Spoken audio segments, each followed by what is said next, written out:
Hi, everyone, and welcome back to another show. My name is Tyler, and I'm here with Matt, the founder of ORATS.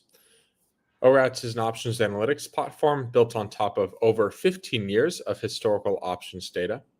Our dashboard is integrated with Tradier, meaning you can research and discover trades on our platform and then seamlessly send them through to your Tradier brokerage account.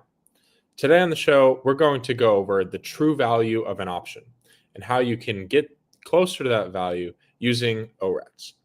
Matt, do you want to share your screen and get us started? Sure. Yeah, so this is one of my favorite topics. One of the hardest things that we've done is to try to determine this. So when we say true value, there are a few things that you can think of. One is, what's the profit and loss going to be of options at the end of its cycle? And another is, what's the value of an option given all the other options near it? And so we're going to answer that one, the latter.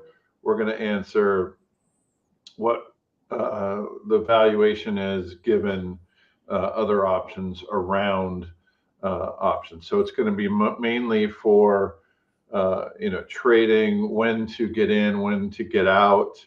If you're making a trade, especially multiple legs, what is that value? What is that true value based on kind of non-arbitrageable, meaning you can't buy one and sell one, in different months or different strikes and have an arbitrage opportunity. Does that make sense so far, Tyler?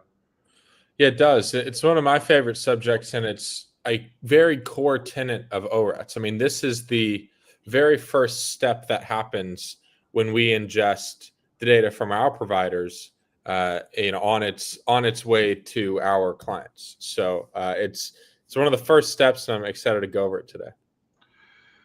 Yeah, so there are a lot of steps. We're going to get into those and just give you some appreciation for what goes into making this what we call a theoretical value. So a theoretical value is kind of what traders, I was a market maker, and what we used to talk about as the value of a particular option.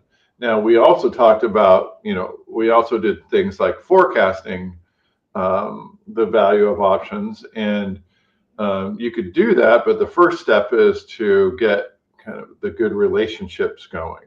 Because when you make a forecast, you have to have a historical data set. And if your data set's messy, you're going to have a messy forecast. So the first step is what we're going to be talking about today, and then we'll talk about a little bit of just the overall value of an option. But the first step is the smoothing process, Tyler. Great. Let's go over it. What do you have up on the screen there? It looks like the options chain for Apple. Yeah, this is a really good visual. So what we're talking about is really just each expiration. Drawing that orange line. So, this orange line through the call, the cyan colored, and put the purple colored implied volatilities. Now, you'll see that once in a while one gets off. Often those are from wider markets. Often those are supply and demand, and those are the kind of the problem or the opportunity for a good smooth number to come up with a theoretical value for that. So yeah, the first step that we do when we calculate, what we think the true value of an option is you ingest everything at the same time, you get a good stock price, and then you start to think about, okay, let's do an implied volatility calculation. So that's the first thing. So that's important too, because you have here Apple is an American exercise, which means you could exercise at any time before expiration, whereas SPX is only exercisable at expiration. So this is an American option, which makes it more difficult, which means you need to do more things like these binomial trees and kind of simulating what end prices of of things will be, and there are steps and all kinds of crazy stuff that you could read about. It's beyond the scope of this conversation, but just know that there are very intensive binomial option pricing models that go into these implied volatilities that we're going to do as the first step. Take an implied volatility of a price. So in order to do that, there are 5 things. You need the stock price, you need the strike price, you need the time to expiration. So all those are kind of known, but then you have like dividends and interest and volatility. So the unknowns are dividends and interest, and so and of course volatility is what we're going to be solving for. So first of all, you need good interest rates, and those are usually pretty obvious and basic, but again, not always. For example, people used to say, "Oh, we just use the risk-free rate." Well, that risk-free rate has been kind of manipulated in markets and such to where the true interest rate paid by market participants is different from risk-free rates. It used to be the euro or the euro dollar, and so now there's kind of a complex interest rate that actually ORATS works hard to solve for. And that's often different from normal interest rates. So that's the first step, is getting a good interest rate. Because if you don't have good interest rates, your implied volatilities of your calls is going to be different from your implied volatilities of your puts. And you don't want that. In order to come up with a fair assessment of implied volatility and therefore valuation, you need to line up the call and put volatilities. That's called put call parity. And that's kind of the first step to do. So far, so good, Tyler? Yeah, I mean, I think kind of the crux of what you're saying is that this, age-old formula, or these components that go into an option price, some of them kind of aren't what we generally assume them to be, right? And ORATS does its best to find a more accurate version of that through really advanced put call parity calculations with the dividend assumptions, the liquidity assumptions, and what you said about the interest rates. Yeah. So first of all, we start with, I'm talking about interest rates now. Dividends is the next thing. But before we get to dividends, there's a thing called hard to borrow. So hard to borrow comes about when a lot of people are short selling a particular stock.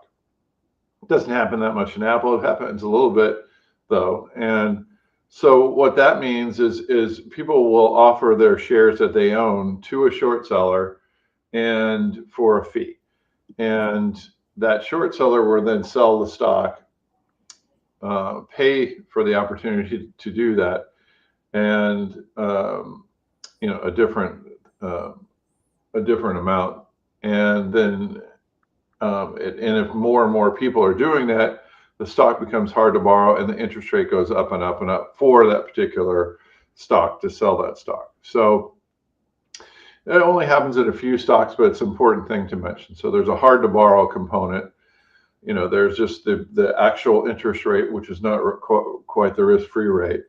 And now we can start to talk about dividends. Apple does have a dividend, as you can see by the D out here. And that dividend's 26 cents per share. And so let's talk about dividends for a moment. So dividends might sound easy, but if once you start getting into it, you'll quickly realize that there are its own battle to get the dividends right. So ORATS very quickly, actually, when I was a market maker, we'd almost have, we kind of dedicate a person to dividend analysis. So like we use a Bloomberg terminal, so that was pretty good, but we also used implied dividends because we had such good methods of put call parity. So when, for example, if you're off on your dividend assumptions, you're going to see a widening of the calls versus the puts. So we would analyze that relationship and if that was off, we'd go, that would give us pause to go look at that dividend. So now ORATS has a dividend consultant, full-time dividend consultant that works on the dividends and make sure that they're all good. And it's getting very difficult. I mean, with ETFs and multiple times per month, and it's pretty crazy what's going on right now. But we have discrete dividends that we feed in, and so that's the other thing that makes it difficult, Tyler, is the dividends. But again, we have a very good way to deal with those. Yeah, it's amazing to hear just how many more things go into this than what appears on the surface. Yeah, so I mean, ORATS, we sell our dividends. I mean, we get like 12% of our revenue are from selling our dividend feed. So that's a very important part of options. Like, you need to have a very good dividend feed. We want to control it, so we not only sell it, but we're working on that all the time. Right. I think it's important. I've known you for several years, but a lot of the audience, might not know this, but you are a market maker for a while. And so you're bringing this knowledge that you learned on the floor, and, we're pricing things kind of with that market making experience. And so, this is very valuable to a lot of retail traders, because you're kind of getting that insight into the how people price things on the floor. And truth be told, I avoided dividend stocks. We had people that loved dividend stocks and went into pits based on the dividends paid. The reason I avoided them is because you were always exercising, or you were always watching for conversions or reversals that would get you long stock or short stock. So then you'd just get pummeled if you were wrong in the dividend assumption. And so I always like more of the theoretical values that we're talking about here, rather than trying to figure out a dividend. So I avoided the dividend stocks. But some people made their market making money based on these dividends. So it's very important.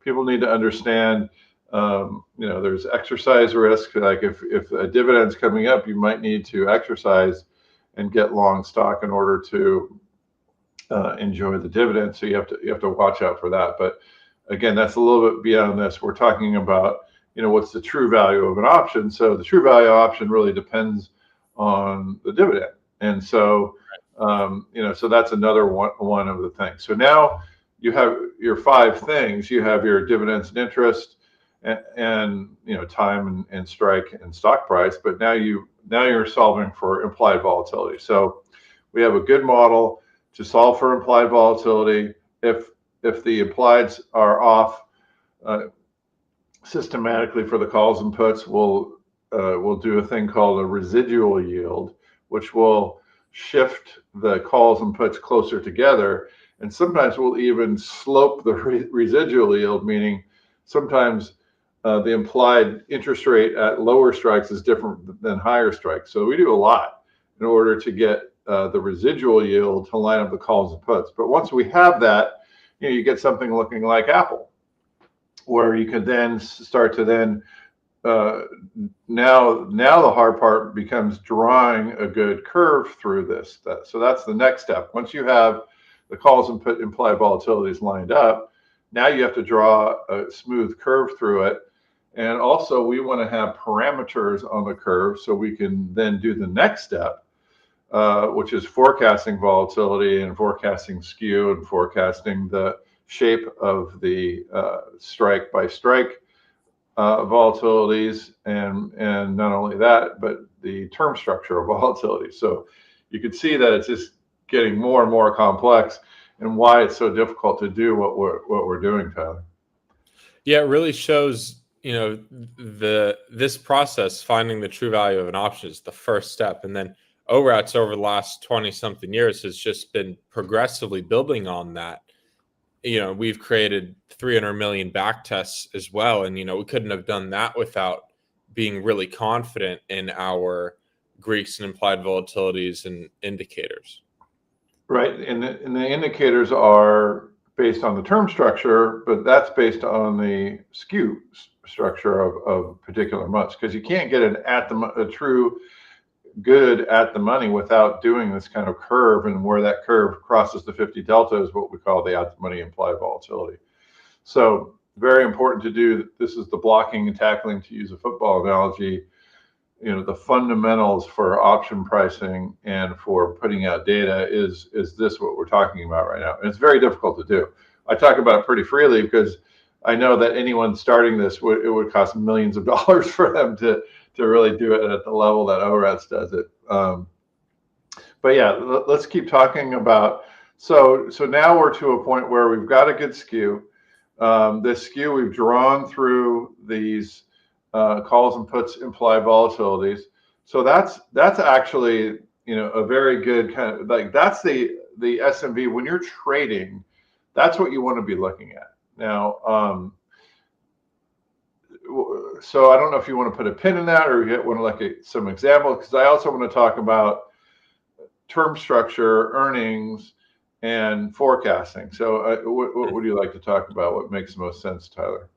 I mean, we can look into term structure and earnings. I mean, that's kind of the next thing, right? With once we find the true value. Right. So when we're talking about I'll turn on my drawing tool. When we're talking about now, we've got a good, we've got this orange line that goes through the strikes. And then, but where it now becomes an important line where it crosses the 50 delta. I mean, we also looked at the 5 delta, the 25, and those are all important as well. But where it crosses the 50 delta is what we call the at the money volatility, and then we can then measure that for each month. So, like, if you look at this, this is the January 2nd expiration. So January 2nd expiration is here. And if I drew that line correctly, the 19.8 goes there. So now we have, this kind of term structure, but you could see right here, like, there's a big jump, and you don't normally want to see jumps without an explanation. So there's a jump between the 16th of January and February 20th expiration. Did you see that, Tyler? Yeah. So what's that from? That's the earnings. Yeah, so that's a good point. So now, there's a dividend, but the earnings is the big thing. So what we'll see is this kind of jump into the earnings month. Now, it's pretty far out, so it's not as pronounced as other ones, but this is extremely important, because then we do things like, we'll say, well, what is the, if there's a difference, people will want to know, well, what does that imply the move is going to be? Because we know there's going to be a large move on earnings just based on historical observations. But what the market makers will do is they'll know how to transform a volatility differential into a estimated move in the stock, and they're actually quite accurate at it. So, in this case, we could say, well, that 3% difference translates, and we'll go to the earnings tab here, to a 3.9% expected implied move for Apple after the close on that January expiration. Pretty interesting. And that's actually kind of right at the average and a little bit higher than last time. So that's another thing to put into. So now we're kind of going from the smoothing and SMV that you want to look at when you're trading. But that's when you're making a trade. But when you're like stepping back and looking, is this cheap or expensive in a longer term? Like, the SMV is kind of a shorter term, like, hey, should I trade this, or where should I trade this, on a short term? A longer term is, well, how is the implied earnings looking? How is that volatility looking? And then you could look at other things as well. So that's the big thing about that relationship, is then there's an implied earnings, and that implied earnings moves over time. But there's also just the overall level of volatility. Now how does that look? And we in the trade builder we could look at, okay, so here's the blue is the implied volatility, and the red or pink is the historical or actual volatility. Because what you're really trying to predict, either in an earnings move or on an implied volatility, is how much the stock is actually going to move. Because you'll want to, when you own options, you're paying a theta. So we used to do this technique to calculate volatility, where we simulated owning gamma by owning option positions, and then we would simulate, and then we would move the stock with, as the stock moved, and we would simulate hedging and turning that profit into a volatility. So it did the profit that we were making from our simulated gamma hedging exceed the theta for the options going down to ultimately to either zero or what the intrinsic amount is. And so I know that's pretty heady, but that's essentially what you're doing when you're buying implied volatility, or at least market makers will do that, and that's what kind of keeps the market price of the implied volatility near the historical volatility. Now, it's a mouthful. I don't know what you think about that, Tyler. Yeah, that was a lot. I mean, lots of tricks of the trade, and I'm just happy that we get the very diluted value adding stuff at ORAT. I mean, I was telling you this yesterday. I love looking at the SMV because I kind of know what I should send the order at rather than getting screwed over on the fill. I've been trading for many years, and I think I share the sentiment that a lot of retail traders do about always getting screwed on the fill. And this is why I started using ORATs and looking at the SMV before I send the trade, and I can be very confident about that price that I'm sending it at, because the market makers and the algorithms are looking at the same data, basically. Yeah. So no, I appreciate that.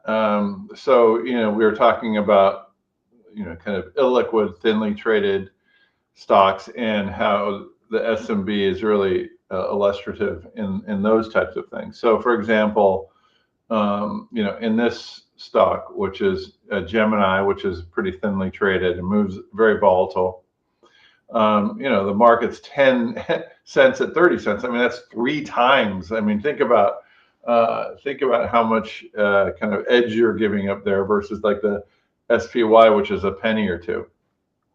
So you have to be very careful where you're going to get into this trade, right? And market makers know this too. So what is it? 10 is it 20 cents good? It's hard to say. ORATs, we do our best to try to draw a line through that. We think it's only 17, so we think it's down here. We don't think that paying the mid market is that good for this particular option. As a matter of fact, I probably would get usually I would give some edge to the market maker in order to get filled. But in this particular case, I probably would just trade it at the mid market, because you probably get filled.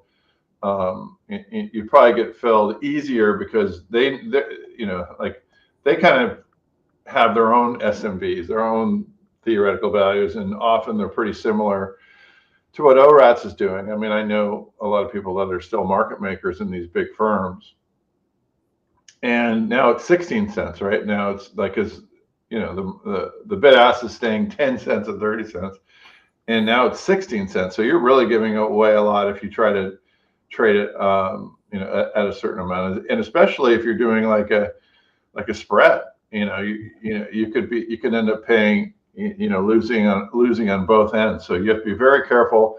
And I think it's irresponsible not to use a theoretical value when you're trading, and I think a lot of these brokerages should be helping out their clients, because otherwise you're just giving you have very little chance of profiting if you're giving away this much edge on the open, Tyler.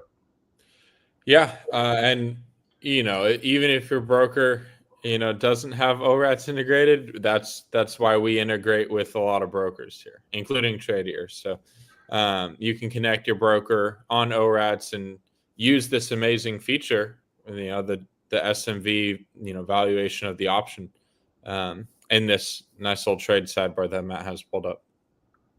Yeah, and I think that's why we're getting a lot of people signing up. We're getting a lot of retail coming in and institutionals coming over, because institutional clients are having to pay so much for front ends, but ORATs has very good performance, and they'll come to ORATs, but also ProTail or retail people will come up from brokerages, because they'll realize that they're giving up a lot of their profit by not using some of these analytics that are critical to have while you're trading. So again, I think it's irresponsible not to provide some type of a smooth value. We also do that thing that that we were talking about for forecasting volatility, and so we create these theoretical values, so you can kind of look at what the value is. Now, you're never going to be 100% accurate on it, but like, all you want to have is just in an R squared situation, R squared of 100's a perfect fit, and 0's not a very perfect fit, and 50-50, 50% R squared is generally not very good. You can't get to, if you're trying to predict future volatility, you can't get anywhere near even 50%. But even there is better than not doing anything. So, Right. Which is to say, we've done a lot of back tests with forecasts, and it's helpful in creating more profit by looking at the forecast. So it's a very difficult thing to do. I'm talking now about this forecast, but it has shown up over many trades as having some edge. The smooth edge, however, that's more concrete, more of a something that you would give up right away if you didn't pay attention to that smoothing edge, Tyler. Yeah, that smoothing edge kind of goes back to what we were talking about when we just pulled up this stock, right? Is what are we overpaying or underpaying for this option based on all these factors that we talked about since the beginning of the video? And look, it's really difficult, right? So we're trying to draw a line through these like scatter plot. These are horrible kind of. It's very difficult to get anything related, but you have to try. And there are enough that you could draw some type of a line through. We do put the confidence in there. So we have how confident are you in in this one? There aren't that many dots. There aren't that many implied volatility. So your confidence is low. 10%. It gets up to the highest one is 70% over here. You could tell that that's a decent fit there. So so the smooth values have an associated confidence that go with them that you should be paying attention to too. I know it sounds very difficult, but these are just, if you remember just a couple things from this conversation that we're having, is try to get a theoretical value. Try to establish some confidence. I mean, when you're trading Gemini, Tyler, you're going to have a tough time finding a lot of confidence, because the market makers don't have a lot of volume to go off and lay off their risk. So someone traded 171 of these 13 calls today in December 12th. The open interest was only 65. So what are they going to do? They have to raise the price of these, and so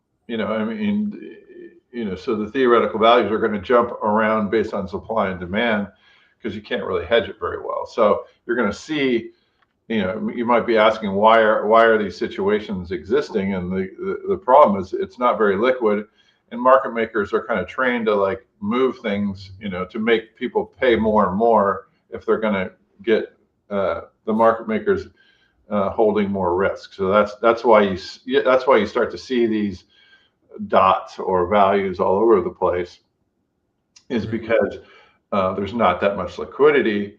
The stock's moving around a lot. Market makers are having a difficult time, making money in a particular stock, so they're they're going to kind of fight their position. Meaning, if you're going to buy more of these or sell more of these, it looks like, if we could figure out, let's see, 13s. It looks like it's part of a spread, but if you're going to be trading these, you're going to have to. The market makers are going to have to pay more and more over the SMV in order to trade it. Yeah, it's all really cool stuff. Yeah, that's a mouthful, but yeah, these are all things that if you ask someone what is the true value of an option, we kind of answered it in two separate ways. We said, well, immediate, that smoothing, that orange line, is a way to determine what the market makers think about value. But then you also have to think about, well, how much is the stock moving? What are the earnings? All these other things. That becomes our forecast of volatility. So that's longer and that's much less certain. But you still want to have some confidence in both, and then we present the confidence. And then when you start to trade, you could have more confidence in getting this more on your side. I think you'll find your trading improving. Awesome. All right. Thank you, Matt. Thank you for sharing all of your market making experience and for wrapping it up into ORATs and, building it into what it is today. I think this gives the retail trader a tremendous amount of value, especially when it comes to feeling good about the trade prices that they're executing at. And you can do that with the SMV price. So thank you, Tradier, for hosting us again this week. We'll see you guys again next week. If you have any questions, please email us at support@orats.com. Or if you want more immediate answers, you can ask our AI chat agent called Otto in the top right of the dashboard or the website. Otto knows everything about SMV and the true value of the option. And we've taught it all that we know about options trading in the SMV and things like that. So unless you have anything else to add, Matt, thank you guys for watching, and we'll see you again next week. Thanks, Tyler.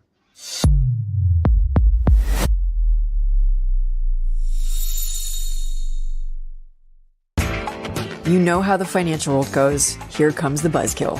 Please make sure to take some time to read this boring disclaimer. We will owe you one.